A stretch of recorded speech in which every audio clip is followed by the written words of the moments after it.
Bonsoir à tous, bonsoir Virginie. Bonsoir à tous, bonsoir Laurie. Ça va bien? Très bien et toi? Ouais, on est bien installés, non? On est pas mal pour ce premier live YouTube Europe 1. Et oui, on va parler aujourd'hui des chroniques, la chronique des Bridgerton. Il faut quand même rappeler que la chronique des Bridgerton, depuis son lancement en décembre 2020, c'est le carton absolu sur Netflix. La saison 2 cumule aujourd'hui près de 700 millions d'heures de visionnage. Incroyable. Alors, on a fait un petit tour au cœur de la rédaction d'Europe 1, Virginie, pour voir un petit peu et connaître un peu les opinions des uns et des autres sur la série. Est-ce que tu veux écouter ce que ça donne? Très curieuse d'avoir leur avis. Allez, c'est parti. Moi, j'ai adoré la série. C'est une vraie série doudou, je trouve, et en même temps qui aborde beaucoup de sujets divers et variés et assez importants aujourd'hui, mais dans un contexte qui fait un peu rêver et tout, mais voilà. Alors moi j'ai plutôt aimé la série parce que c'est bien fait, on se laisse facilement attraper par l'histoire. Après je trouve qu'il y a un petit côté cheesy comme disent les Anglais, c'est un petit peu à l'eau de rose quoi, voilà. Donc on sent que tout ça est très très romancé, a pas grand chose à voir avec la réalité, mais peut-être que vous allez m'apprendre que finalement tout ça a vraiment existé.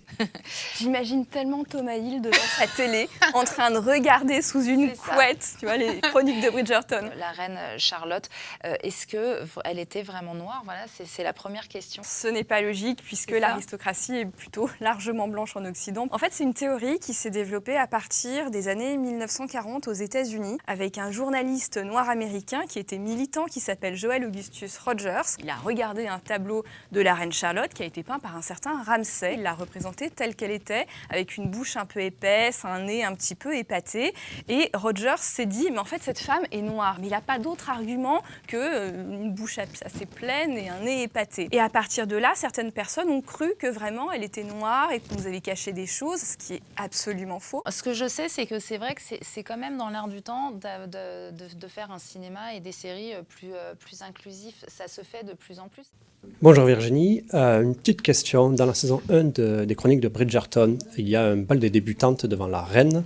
Est-ce que ça existait vraiment à l'époque ou pas? Ah, ça c'est Merci. Et oui, ça existait vraiment, le bal des débutantes à cette époque-là, mais ça ne se déroule pas comme dans la série. Alors oui, c'est bien le moment où on va présenter les jeunes filles à marier, parce que c'est un peu tout le problème de cette société-là. C'est vraiment une introduction au grand monde, à l'aristocratie. Par contre, ça ne se déroule pas selon les codes de la série. Il n'y a pas de diamant de la saison qui va être la fille la plus recherchée, donc ça ferait plein de problèmes s'il y en avait une. Comment, à l'époque, on courtisait dans la noblesse anglaise? Merci. Ce qu'il faut bien comprendre à cette époque-là, c'est que si Olivier, par exemple, veut venir te parler à la rédaction d'Europe 1, alors qu'il ne te connaît pas, il doit être présenté par quelqu'un. Il ne peut pas t'approcher tout seul, ce serait extrêmement grossier. S'il n'y a pas de témoin, ça peut être dramatique pour la fille en question. Parce qu'il peut y avoir les fameuses rumeurs et la réputation qui peut être salie. Il ne faut surtout pas s'arrêter, c'est-à-dire qu'on se salue, mais on passe son chemin. C'est Parle pas. Comme aujourd'hui où on demanderait des nouvelles, non, ce serait vraiment incongru et impoli. Bonjour Virginie, j'ai une question. J'ai vu que les mariages étaient arrangés, mais est-ce qu'on pouvait se marier par amour à l'époque, en étant noble? Alors, le mariage d'amour, c'est quelque chose qui est très compliqué historiquement parce que le but du mariage, c'est d'unir deux familles qui vont former une communauté d'intérêt. L'Église va commencer à dire dès le XVIIe, XVIIIe siècle, c'est bien s'il y a de l'amour, comme ça évite l'adultère. Spoiler alerte, ça marche pas vraiment. C'est clair. Quand on est veuve, qu'on est encore jeune, qu'on a du patrimoine, on peut avoir intérêt à se remarier. Mais si on préfère être tranquille et gérer sa propre vie, là, en général, on peut aussi se mettre indisponible sur le marché de l'amour et gagner une certaine liberté. Mais c'est pas si fréquent. Parce que si on n'a pas du tout de patrimoine, l'important, c'est de se remarier le plus vite possible pour pouvoir avoir un confort de vie. Et encore, chez les ouvrières, le confort de vie, c'est pas grand-chose. C'est Bénédicte Spanlé qui vient nous parler de costumes parce qu'elle est costumière pour le cinéma et l'opéra. Bienvenue Bénédicte. Bonjour Bénédicte, merci d'être là. Alors les costumes de la série Bridgerton ne sont pas du tout historiques. C'est pas vrai. Oh là là. Non. Par exemple au 18e, ça va être le corset et les paniers. Et les paniers, c'est quoi? C'est des... Les paniers, du coup, c'est des structures basses que l'on mettait sous les robes. Ah oui, pour donner le gonflant. Et donc là, la période de la Régence anglaise, concrètement, on est sur une silhouette très naturelle. Oui, voilà, sur des robes plutôt comme celle-là, un peu épurées, moins garnies. Moins garnies.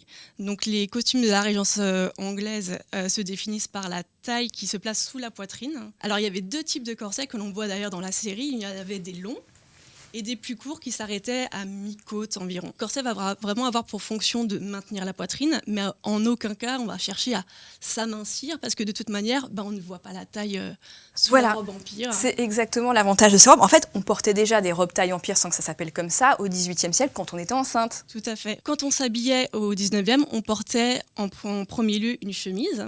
Donc c'était vraiment le sous-vêtement, la première chose que l'on filait. Par-dessus, on mettait le corset. Et ensuite, on mettait les différentes couches qui pouvaient constituer la tenue. Donc une sous-robe, une robe un peu plus légère par-dessus, parce qu'on s'amusait beaucoup avec les transparences des tissus à l'époque.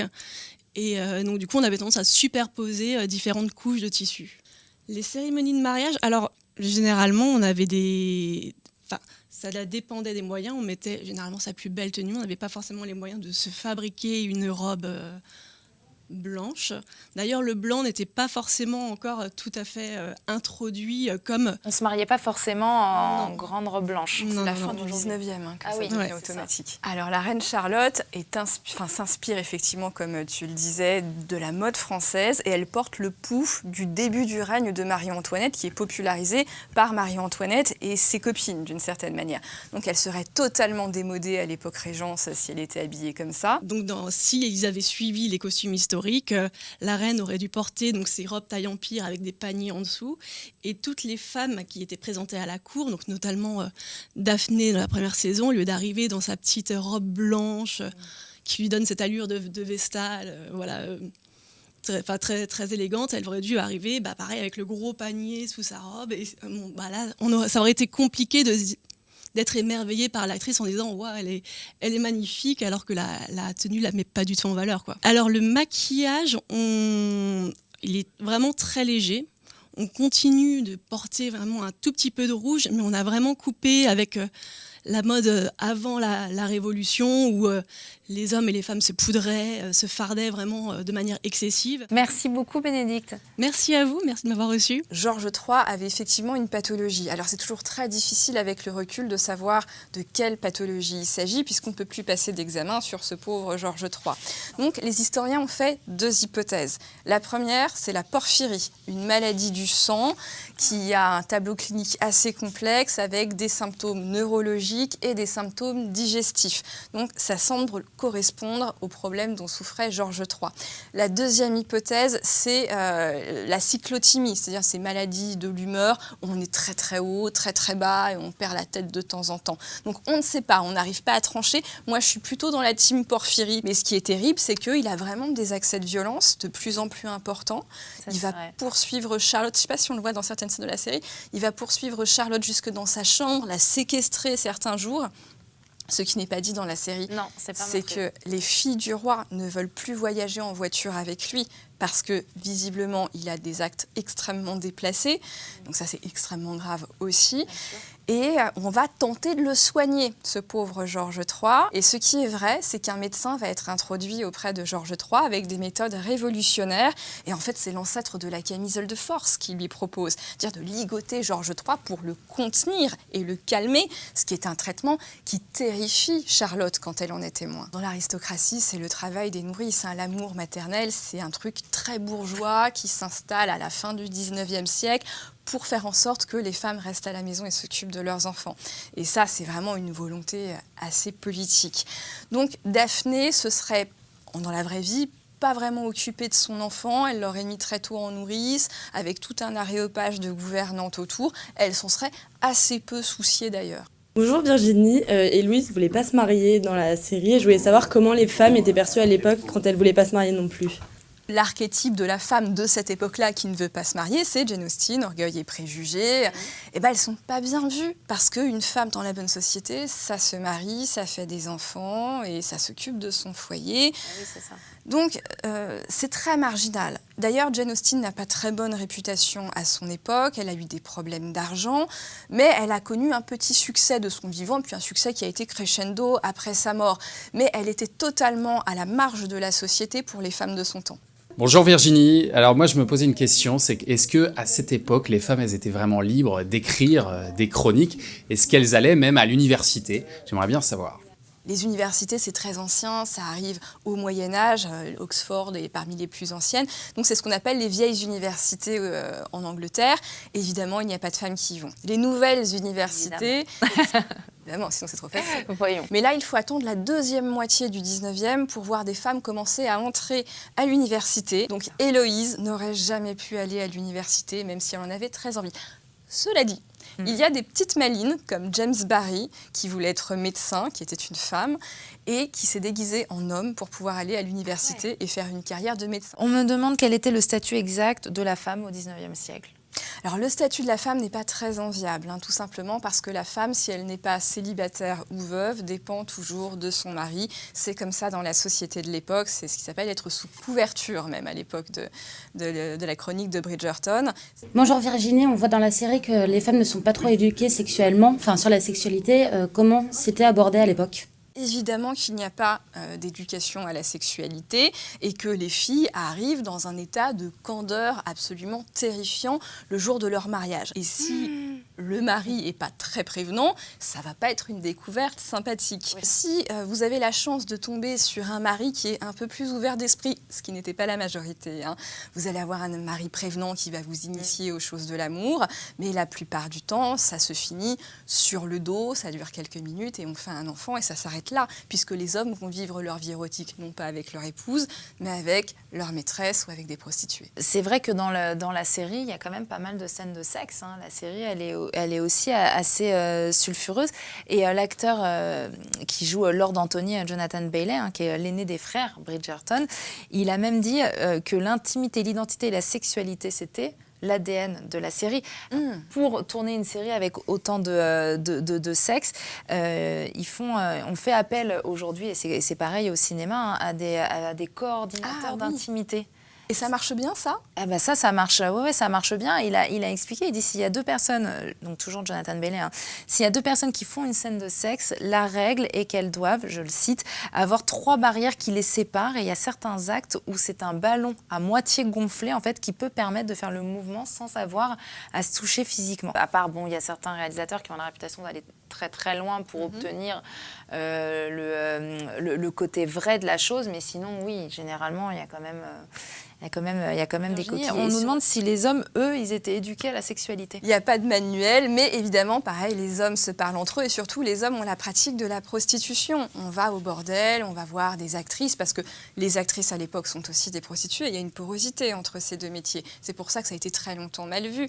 Et donc, on découvre l'amour avec des femmes qui, elles, sont expérimentées et enseignent le b.a.-ba, divertissent les hommes serait plutôt le bon mot. On continue à dire aux femmes pendant très longtemps que le sexe c'est mal, qu'il ne faut pas avoir de plaisir. Parce qu'il faut s'imaginer, une femme qui a du plaisir, c'est peut-être une femme qui va chercher des amants. Elle demande si la grossophobie existait à l'époque de la Régence, donc de la chronique des Bridgerton. Un concept qui n'existe pas dans le passé. Ça, c'est vraiment quelque chose de totalement anachronique. On ne peut pas questionner le passé avec des concepts du présent. Après, on peut se demander, est-ce que les hommes n'aimaient pas les grosses, par exemple ? Le critère de beauté de l'époque... Dans les codes, non, d'être voluptueuse.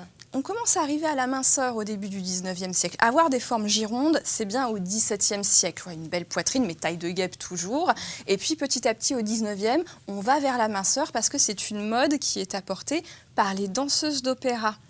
Et là, elles deviennent le nouveau standard et les femmes vont chercher à être de plus en plus minces. On va parler de la musique. Écoutez, avec plaisir. J'aurais eu du mal à vous parler de la gastronomie, par exemple. Vraiment. Alors, tu la trouves comment ? Est-ce qu'elle est... La musique populaire a toujours servi à rythmer les séries, mais ces dernières années, on a vraiment le sentiment que ça devient un élément essentiel, parfois dans la conception même des récits des séries télé, puisque contrairement au cinéma, les séries télé ont potentiellement plus d'espace déjà pour imposer une identité musicale. Et puis, le petit écran s'adapte mieux, je trouve, aux nouvelles habitudes d'écoute des gens. C'est-à-dire qu'aujourd'hui, on peut tout à fait consommer une série comme on consomme la musique, c'est-à-dire à travers des plateformes de streaming, un petit peu à la carte. Et c'est comme ça d'ailleurs que des titres qu'on a oubliés refont surface. Oui, exactement. On l'a vu par exemple dans la saison 3, si je ne me trompe pas, de Stranger Things, où toute une partie des épisodes de la série sont construits autour d'une chanson, à savoir Running Up That Hill de Kate Bush. Et ça a véritablement remis ce single qui date de 1985 au goût du jour. Une série d'époque qui se passe dans le milieu de la jeune aristocratie britannique du 19e. Le choix évident, c'est de composer une bande originale orchestrale. En fait, il s'est retrouvé devant un défi, à savoir se démarquer de centaines de partitions qui ont illustré déjà des mélodrames britanniques en costume, que ce soit au cinéma ou à la télévision d'ailleurs. Et il a envisagé de moderniser sa partition en utilisant des samples. Ce qui fait que il s'est orienté vers quelque chose d'autre pour une musique plus orchestrale, en reproduisant et en modernisant la musique de la période de la Régence. Donc il donne plutôt une ambiance ancienne. Mais sur parler de choses plus actuelles. Exactement. C'est ça, parce que finalement, tous les sujets abordés sont extrêmement actuels.